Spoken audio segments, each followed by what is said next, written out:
Salut les amis, j'espère que tout le monde va bien, on se retrouve, nouvelle vidéo et c'est jour de match pour le Real, ça fait 15 jours que l'on attend. C'est jour de match, ce soir 18h30, le Real en déplacement dans la banlieue de Madrid pour affronter Leganés du côté de l'Estadio Municipal des Butarque. On regarde les unes des quotidiens madrilènes Marca qui titre Un desafío para Mbappé, un défi pour Mbappé avec voilà, tout ce qui se passe autour de Kylian Mbappé. On a envie de voir un petit peu ce que ça va donner sur le terrain. On l'a vu un petit peu dans le dur depuis ses débuts au Real, mais sur la précédente, le précédent interlaps entre les deux trêves internationales, on avait Mbappé un peu plus en difficulté. Il est un peu muet en ce moment. Il a encore eu 15 jours là pour s'entraîner, avec du repos aussi. Voilà, le défi ce soir pour Kylian Mbappé, c'est de montrer, on l'espère pour lui, un bon visage du côté de Butarque face à Leganés. La une du quotidien AS qui titre Valencia en el corazón. Voilà, Valence hier était de retour à la maison après tout ce qui s'est passé, vous le savez.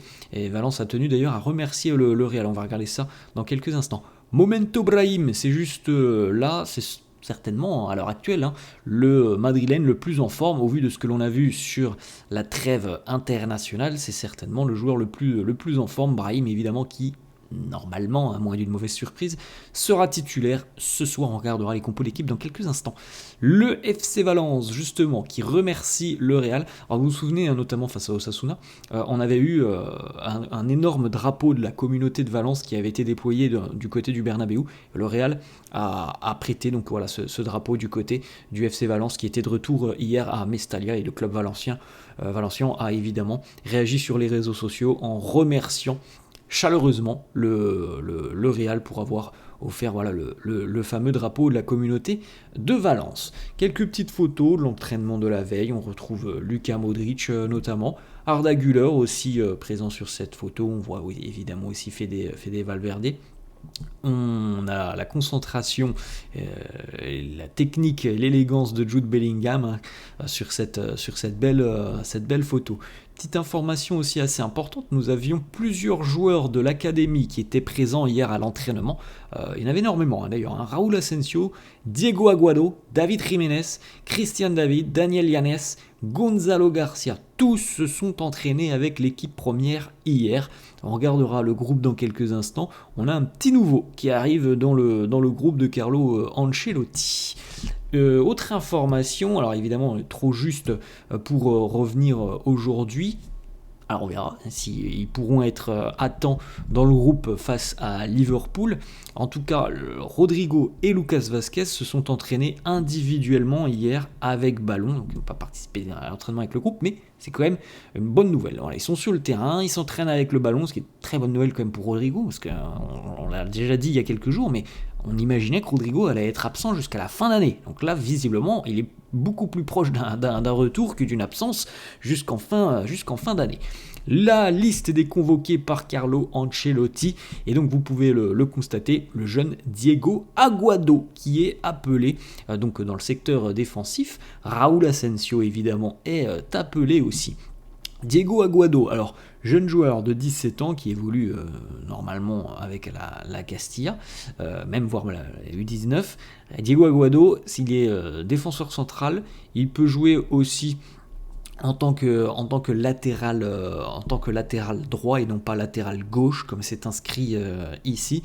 Il est appelé donc pour être dans le groupe. Alors est-ce qu'il sera titulaire, je ne pense pas, mais en tout cas voilà, c'est un nouveau jeune qui monte avec l'équipe première. Les absents pour affronter Leganés, il y en a beaucoup, on le sait, 6 absents. Alors certains vont, on l'espère, revenir d'ici à quelques jours, mais en tout cas aujourd'hui, en ce dimanche 24 novembre, on a 6 absents pour Leganés: Alaba, Militao, Carvajal, Lucas Vazquez, Tchouaméni et Rodrigo. Les déclarations de Carlo Ancelotti en conférence de presse hier, il nous dit les internationaux se sentent bien, il n'y a aucun problème, tant mieux. Tant mieux, on l'a vu, on en a parlé en milieu de semaine, il n'y a pas eu de pépin physique pour les internationaux, ça c'est déjà une très très bonne nouvelle, c'est une très bonne chose. On l'a malheureusement beaucoup trop connu du côté du Real, les joueurs qui rejoignent leur sélection et qui reviennent blessés, c'est déjà arrivé beaucoup trop souvent. Ancelotti qui revient sur l'homme en forme du moment, hein, comme on l'a dit tout à l'heure, Brahim Diaz, il nous dit il est de retour de blessure, ça fait à peu près 3 semaines, un mois que Brahim est de retour de blessure, et il va bien, très très bien, il est dans une forme extraordinaire, il peut jouer en tant qu'attaquant, il peut nous aider aussi au milieu de terrain, il est très très important pour nous. Il le sera certainement encore même plus, évidemment, puisque Rodrigo est blessé. On continue. Plusieurs questions des journalistes sur Kylian Mbappé.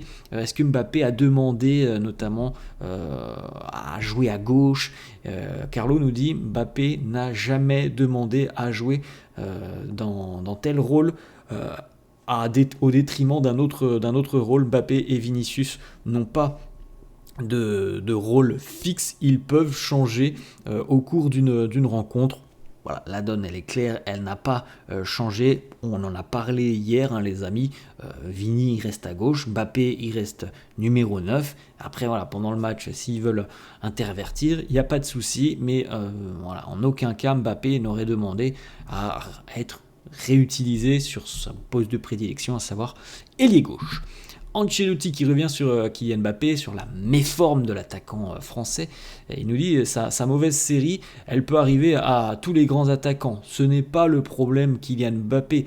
Moi, ce que je vois, c'est les mots de Carlo Ancelotti, je le vois heureux, motivé et convaincu qu'il va nous offrir un bon match face à Leganés.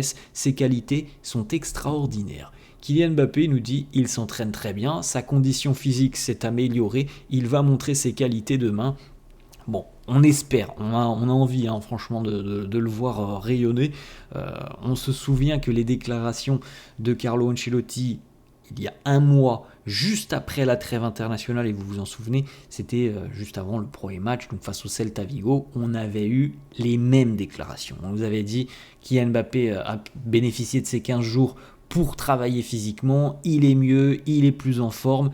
Bon, on avait eu un but face au Celta, un but magnifique. Par la suite, la série avait été quand même beaucoup plus compliquée pour Mbappé. Donc voilà, on a envie de voir sur le terrain, de retranscrire tout ça. Carlo nous dit, il est motivé, il a faim, il est bien physiquement. Bon, on verra tout ça sur le terrain. Autre petite information de Carlo sur donc l'utilisation de Valverde, peut-être de Raúl Asensio, Valverde latéral, Asensio en charnière, il nous dit c'est une option, mais ce n'est pas l'unique option. Nous avons essayé beaucoup de choses durant cette trêve internationale.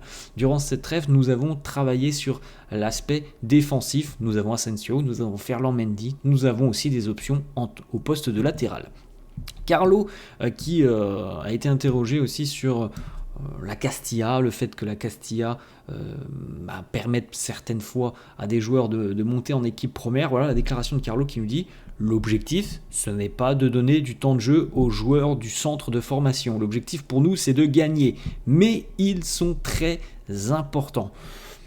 C'est un peu ambigu quand même hein, comme déclaration, même si elle est un peu plus longue. Voilà, il nous dit à l'heure actuelle, la politique du club, elle est ainsi. Voilà, c'est quand même une déclaration un peu ambiguë. Carlo aussi revient sur le mercato, souvent des questions qui reviennent. Est-ce qu'il y aura des signatures au mercato d'hiver? Il nous dit on va attendre le match face au FC Séville pour analyser le marché.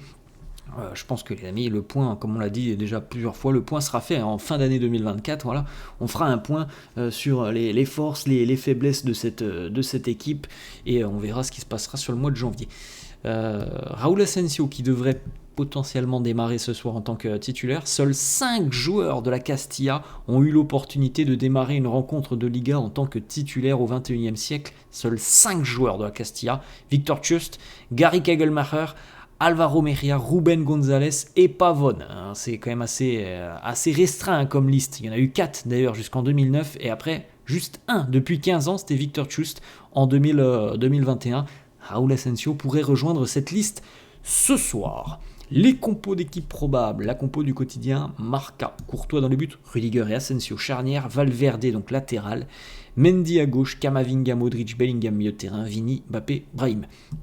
La compo cette fois-ci du quotidien As, Courtois, Rudiger, Asensio, Mendy, Valverde, Modric, Camavinga, Bellingham, Vini, Mbappé et Brahim. Donc on est sensiblement sur les mêmes compos. L'équipe entre Marca et le quotidien.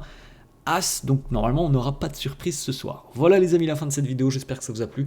N'hésitez pas comme d'hab à lâcher un petit pouce bleu, merci à tous ceux qui le font, n'hésitez pas à vous abonner à la chaîne, je vous souhaite une très bonne journée, un bon match et je vous dis à la prochaine. Ciao.